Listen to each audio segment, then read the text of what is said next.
Dinosaur, যার দেখা আমরা জুরাসিক পার্ক কিংবা গডজিলার মতো মুভিতে পাই। ডাইনোসর নিয়ে হয় বহু জল্পনা কল্পনা, চলে ব্যাপক গবেষণা। সেই গবেষণার জেরে এবার মিলল ডাইনোসরের ফুটপ্রিন্টের দেখা। কি ভাবছেন, এগোবেন ডাইনোসরের পায়ের ছাপ ধরে? তাতে লাভ বিশেষ হবে না, কারণ এই ফুটপ্রিন্ট 120 মিলিয়ন বছর আগের। এই পায়ের ছাপগুলো মিলেছে চায়নার লুফেং শহরের একটি পাহাড়ে। সেখানে পাওয়া গেছে ডাইনোসরের 4 শতাধিক পায়ের ছাপ। এগুলো ক্রিটেসিয়াস যুগের বলে জানিয়েছেন চায়নার গবেষকরা। ডাইনোসর নামটাই যেন একটা আতঙ্ক। মিলিয়ন মিলিয়ন বছর আগে ছিল তাদের অস্তিত্ব। কেবল অস্তিত্ব ছিল বললে ভুল হবে। পৃথিবী জুড়ে সে সময় ছিল ডাইনোসরের রাজত্ব। বিশাল দেহী, বলবান, বড় মুখওয়ালা ডাইনোসর, যে প্রাণীর রূপ আমরা দেখতে পাই মুভিতে। ডাইনোসরের বহু প্রজাতি ছিল। বিলুপ্ত হয়ে যাওয়া এই প্রাণী এখন মিলে কেবল ফসিল আকারে, আর সেগুলো নিয়ে চলে গবেষণা। যুগ যুগ ধরে নানান দেশের নানা গবেষণায় বেরিয়ে এসেছে ডাইনোসরের বহু প্রজাতির নাম।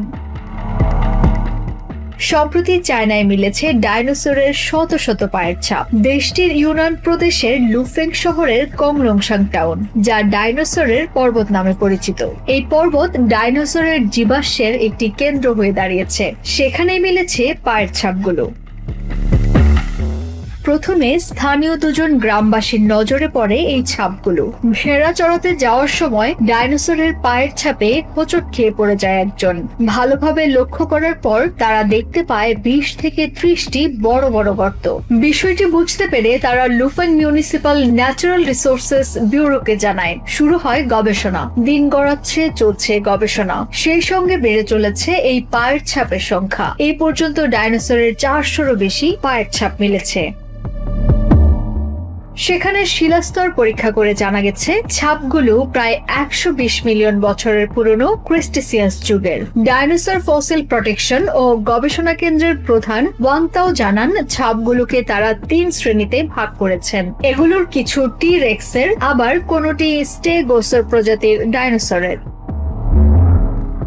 ছাপগুলো থেকে স্পষ্ট বোঝা যায় ক্রিটেসিয়াস যুগে লুফেং এলাকায় ব্যাপক উপস্থিতি ছিল বিভিন্ন প্রজাতির ডাইনোসরের।